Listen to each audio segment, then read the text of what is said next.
اکثر لوگ عذاب قبر کا شکار ہوتے ہیں کیونکہ اکثر لوگ گناہگار ہوتے ہیں، اس لیے اکثر مردوں پر عذاب ہوتا ہے۔ عذاب قبر سے بچ جانے والے تھوڑے ہیں۔ دیکھنے میں قبروں پر مٹی ہے، لیکن ان کے اندر عذاب و حسرتوں کے ڈھیر ہیں۔ ان پر مٹی یا نقشین پتھروں کی عمارتیں ہیں، لیکن اندر مصیبتیں و آفتیں ہیں جن میں حسرتیں کھول رہی ہیں، جیسے ہانڈیوں میں کھانا کھولتا ہے، اور انہیں کھولنا بھی چاہیے۔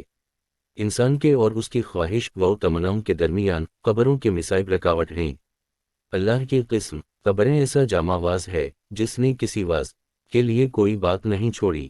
قبروں کی آوازیں، قبروں سے آوازیں آ رہی ہیں کہ اے دنیا میں رہنے والوں، تم نے ایسا گھر آباد کر رکھا ہے جو بہت جلد ہی تم سے چھن جائے گا، اور اس گھر کو برباد کر رکھا ہے جن میں تم تیزی سے داخل ہونے والے ہو۔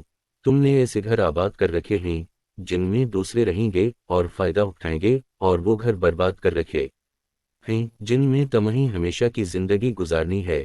دنیا دوڑ دھوپ کا عمل فراہم کر کے رکھنے کا اور کھیتی کی پیداوار حاصل کرنے کا گھر ہے، اور قبر نصیحتوں کا مقام ہے۔ یہی تو باغ جنت ہے یا جہنم کا خطرناک گڑھا ہے۔